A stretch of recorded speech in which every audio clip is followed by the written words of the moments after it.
Today we get to take a look at the Wurkkos HD03, a compact clip light with a magnetic clip, USB Type-C recharging, battery status illuminator, IPX6 waterproof rating, spot and flood channels, as well as some RGB action.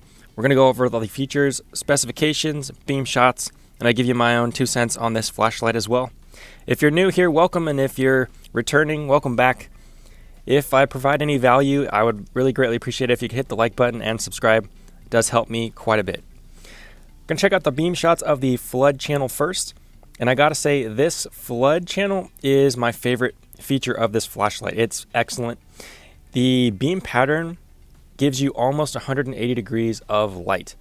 So very broad illumination, which for a small clip light like this, I think that's probably likely to be the most used function. And Wurkkos has nailed it.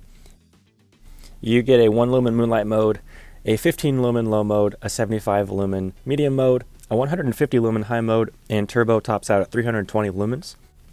The flashlight weighs 49 grams or 1.72 ounces and has an impact resistance to 1.5 meters. Yeah, these clip lights are very versatile. You can clip them onto a backpack strap to face forward for hands-free illumination, or on a front pocket, or really whatever you can come up with, plus the magnet on the back of the clip gives you even more options. In addition to strobe, you get SOS and beacon modes here as far as the blinkies are concerned. And the side switch does have battery status illumination as well. A lot of great features here. As much as I love the floodlight setting, the spotlight setting is a little bit underwhelming to me. It's not very crispy, and it's not even consistent really. You kind of get this oblong, oval type shape of the beam. Gets a little bit, if you're being picky, yeah, it can bother you. At least it bothers me a little bit. Like if I tilt the light, I'm hoping to show it on camera, but if you tilt the light, the beam profile also shifts. It's kind of got a vertical oriented oval shaped beam. But, you know, I do think that could have been done better, maybe with a smoother reflector. The lens they've used for the floodlight is kind of a textured lens, bounces the light around. Excellent floodlight, like I said before. And the spotlight, you know, for a clip light, I don't need it to be super focused. I don't think that's necessarily what I'd look for, but I do prefer some consistency with the hot spot shape. So yeah, just something I wanted to point out here. But the RGB light, we'll get into that operation and go through all those functions later in the video. But you don't get multiple levels of output with that. The RGB has a 10-hour runtime if you do want to add some accent lighting or effects in your room or whatever. The HD03 can fully charge in about 1 hour and 20 minutes via the USB Type-C cable. It does come with a Type-C to Type-C cable, which we'll check out later as well. But yeah, I hope this gave you a good look at the beam shots. In summary, I think it has an excellent floodlight channel, and the spotlight is decent, but could have been improved a little bit. What's included with the HD03? Some pretty cool stuff, standard stuff. You got your manual and recharging cable, USB Type-C to Type-C cable. And this is kind of where it gets pretty neat. Looks like you have a variety of different lanyard options. You could obviously run the light without a lanyard. You get a small one with a ring on it, and then a larger lanyard with a ring on it that also has a carabiner clip to it. Basically, you could detach this, I assume, and this is a smaller little form factor, lightweight, not bulky. And then when you want a more full-size lanyard, you could go for this one.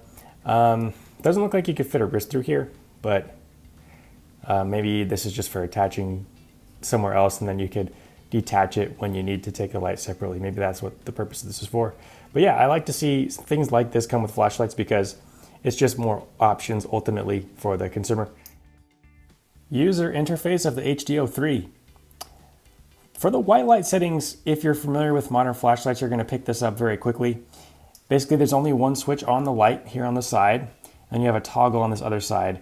Pretty well labeled via symbol for throw and flood channel. I like that there's no words, it's not necessary.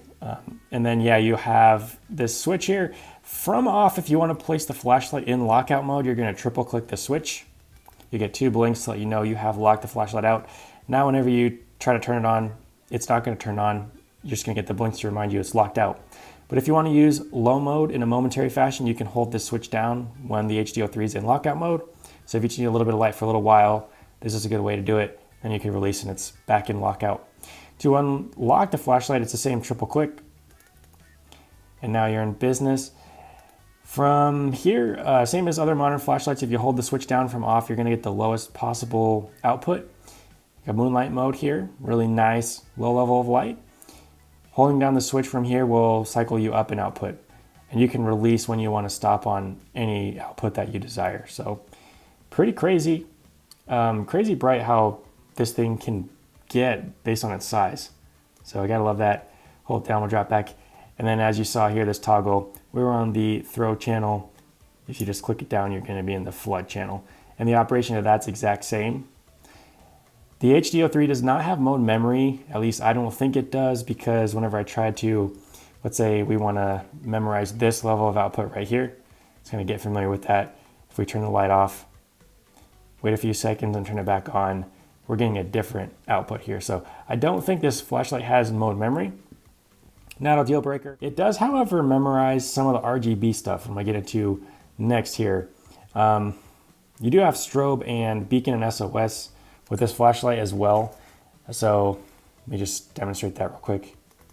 With a triple click, you're gonna get that strobe. And then if you double press again, you'll change it to, looks like SOS next.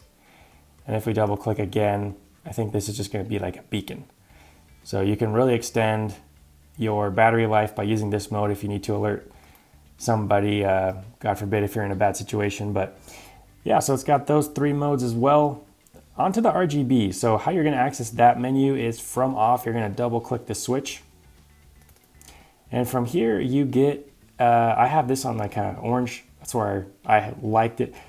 You can kind of stop wherever you want to by pressing and holding the switch. You're gonna go through the RGB light modes, and when I release the switch, it's gonna remain on that color. Now I mentioned mode memory earlier for RGB. It memorized the orange that I like.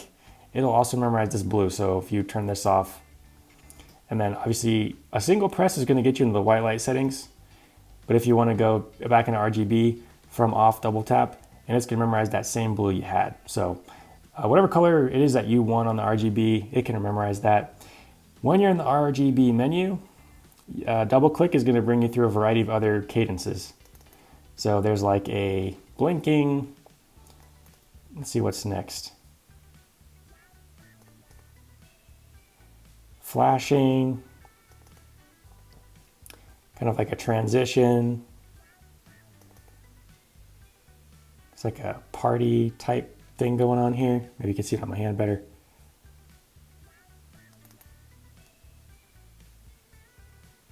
It's like, oh, this is like a swirl. That's cool. So yeah, some neat effects on this. This is a pulsing or breathing, transitioning color mode. And then we have a very fast color wheel as well. That also changes color.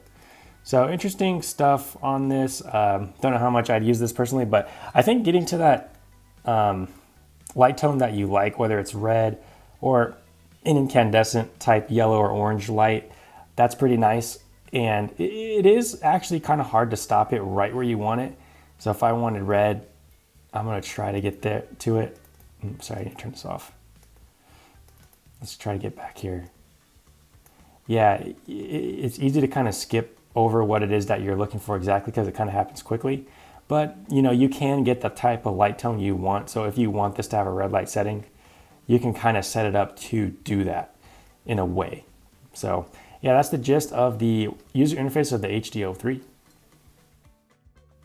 Personal thoughts on the HD03. These are just my opinions, by the way, and opinions are not facts, so feel free to disagree. I think it'd be boring if we always agreed all the time anyways.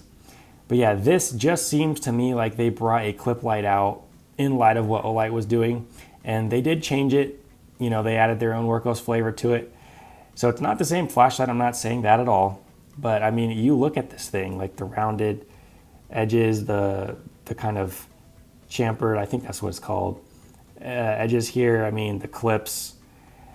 I mean, so many different design cues were basically adopted.